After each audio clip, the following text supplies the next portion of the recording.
Hey y'all, Jim here. I just wanted to make a quick video or a semi-quick video about the gear that I'm using at home to record in my home studio and to stream with.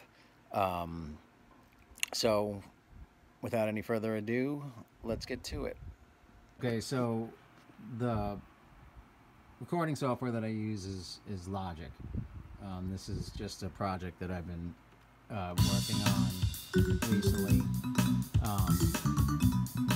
And this is what everything's recorded in. Most of the drums right now I actually do digitally with battery. So you have battery for the drums. This is kind of just real quick what it looks like. So this is my whole drum set, and it's all played digitally on a Zen drum, which is actually over here.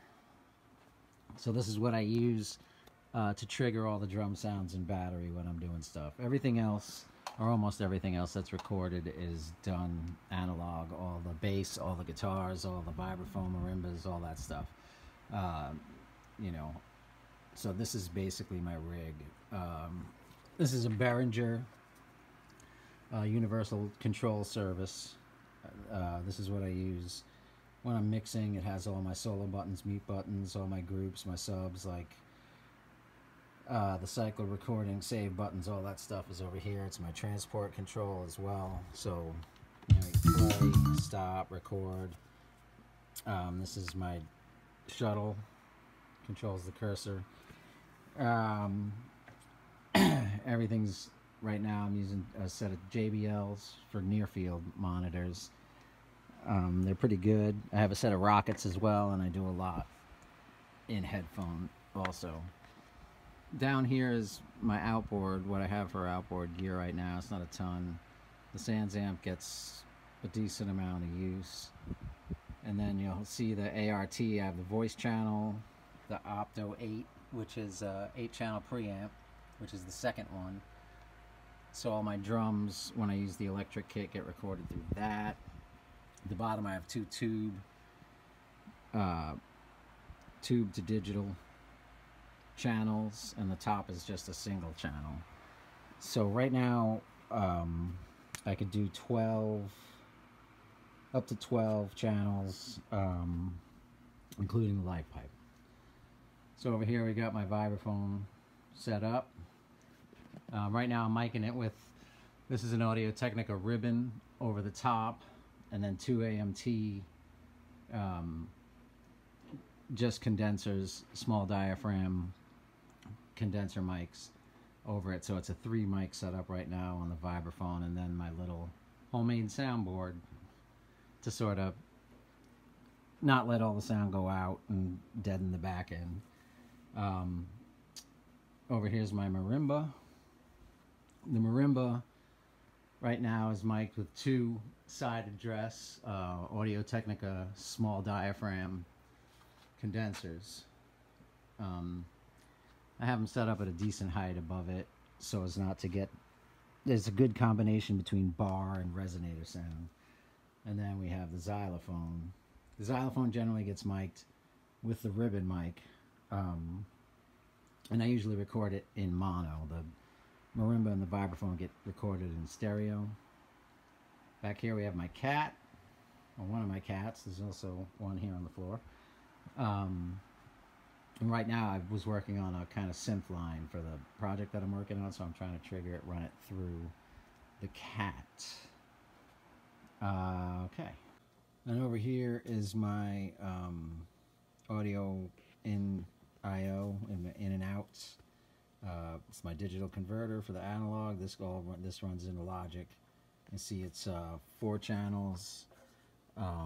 These 2 channels have insert points on them on the back, so I can insert effects like compressors and stuff like that.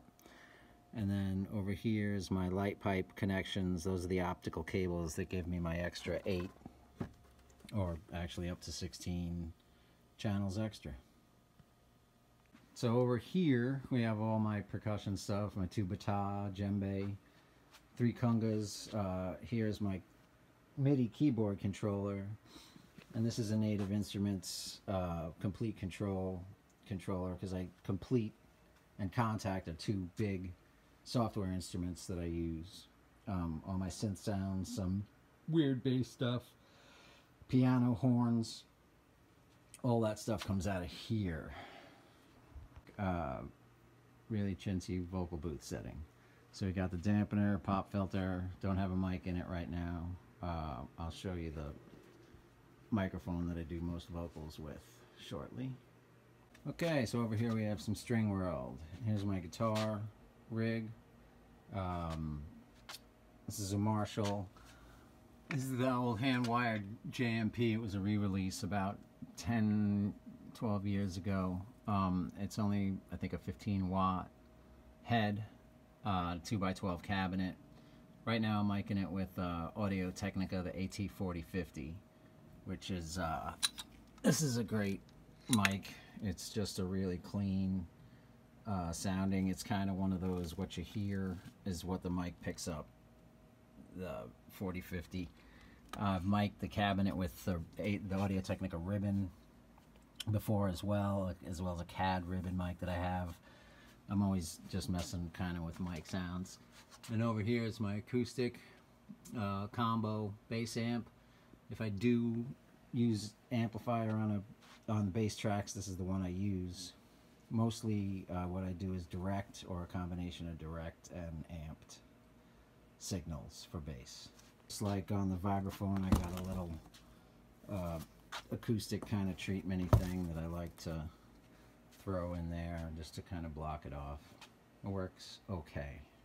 Over here we have Guitar World. It's my D'Angelico, which is awesome. I have Ibanez 7-string electric guitar, Alvarez Ani DeFranco model acoustic. We have the bass rack, so the one in front right here is the Ibanez Gary Willis signature fretless.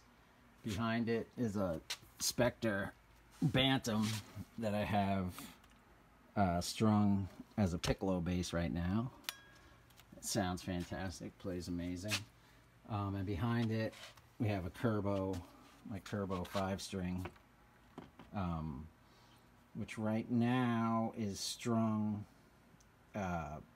B to G, but that will be changed and be E to C soon enough.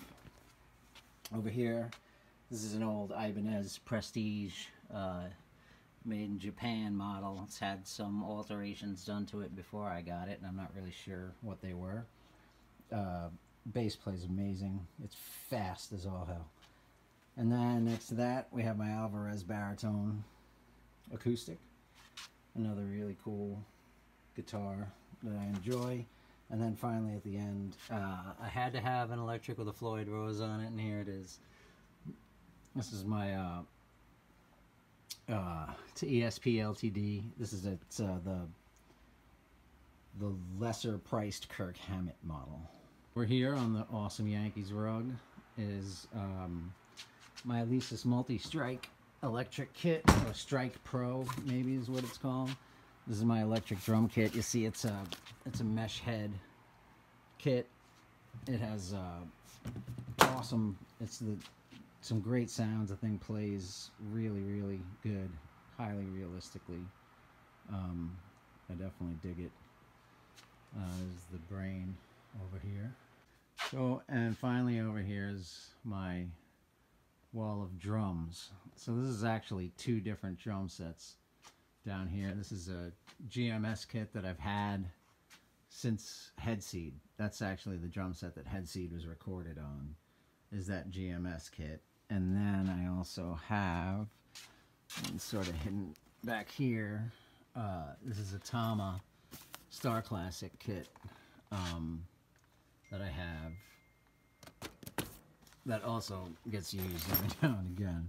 Djembes, a couple amps, more drums, snare drums, all this crazy stuff. And a couple sweet rototoms down there, a hand snare drum, and yeah. Okay, and Speaking of head seed, this is actually something that's pretty awesome. A guy on Instagram got in touch with me and told me he had this drum somehow. He got his hands on this. What you are looking at, this is a drum made by Mark Johnson, also known as the Philo Custom Shop in Buffalo, New York. Sadly, Mark is no longer with us, but he was an excellent carpenter, and on a night of many beers, we were talking about drum shells, and he decided that he could make a drum shell, and you'll see it's a stave drum. So these are all little individual staves of wood, each glued together. It's about an inch thick, and then he cut the shell. You know, he cut the bearing edges for the head to sit on the top and the bottom. And all this hardware is from a pearl Piccolo snare drum that I had already had. So we put it on, and this is the snare drum that you'll hear on Head Seed. And yeah, a guy on Instagram got in touch with me through Instagram and said he had this drum and he really wanted to get it back to me, which was awesome. I can't thank him enough. And it's just really cool to have this back in my possession. As you can see, it needs a lot of love, but it will get it, and we'll get her back to new and sounding awesome again. Alright, so I had mentioned microphones before. This right here is my main vocal mic. It's a company called Rode. Hope you can see it. This is the NT2000, I believe. And it's another large diaphragm condenser mic. So you see it has adjustable patterns, so just regular cardioid, figure 8, and omnidirectional. Down here you have control over your low pass filter, and then here's a pad, so that's normal. And then you can, you know, anywhere between -5 and -10. One of the things about that make this mic awesome is these adjustabilities, to be able to have something that's between I want this move. You know, you can go between patterns, half omni, half cardioid, half figure 8, whatever, and you can sort of dial in your low frequency to be cut, anything from 150 to 20, and then obviously the pads. Yeah, NT2000. Rode, for the money, make really, really nice microphones, as well as Warm Audio and Audio Technica. They're not the tiny boutique stuff like Telefunken or any of those companies, which are great. But they're affordable and very usable stuff. And then I have another box of mics. This is mostly Audio Technica's AT2020s, the 410s that I use for the Marimba. And then when I'm streaming, since I needed something with a sort of tighter pattern, I have two dynamic vocal mics, two Rode dynamic vocal mics for my stream, and then like I said, I have a couple more small diaphragm condensers in here, a couple of the cheaper 2020s. This is the Artist. This one right here is the Artist 3000. This is Kungas.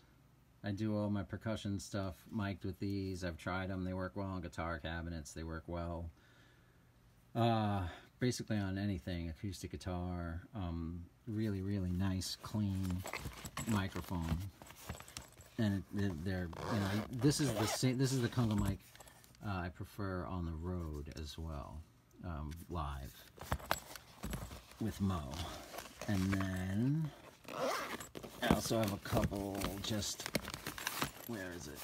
No. Gotta go by feet. Oh, here we go. So this is the Audio Technica, I think 2020. No, that's the Samsung. Dang it.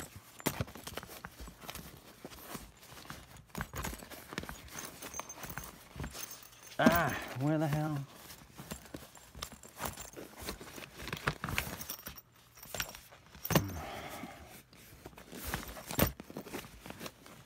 There we go. No, that's the same thing like I pulled out before. Organization is key, folks. This is weird. I have a whole bunch of these. It's a different Audio Technica mic, and this is a good all-purpose. Here we go. If if you're just starting in home recording and stuff, this is a great microphone to start with. It's just a cardioid condenser. It's got no, there's no switches, there's no pads or anything. It's just straight up. It's Audio Technica 2020. But this can be used, I've used it for vocals, with guitar, everything. There's really not anything that mic won't do, and it will do a good job of it. And then back in the sort of control room area, the two things I was working on today were synth and bass, and this is Ibanez 6-string. It's a recent acquisition. Awesome, love this thing. Plays amazing. It's the first headless bass I've ever owned, but it's really, really cool. It sounds great and plays great. What else? Okay, now for streaming, when I stream live on Sundays, basically what I do is run everything through Logic. The additions that I have, that I use, are, one of them is called OBS. It's right here. So OBS is what I use to both capture the video, which I can't show you because I use my phone as the webcam, and the audio, and send them out. So on here you'll see these options. When I hit start streaming, the stream will start. It'll go out to Busking Down the House's Facebook page and YouTube pages. All that stuff's coded in. But it also enabled me to set up my little tip window, and then the rest of the stuff shows up in there.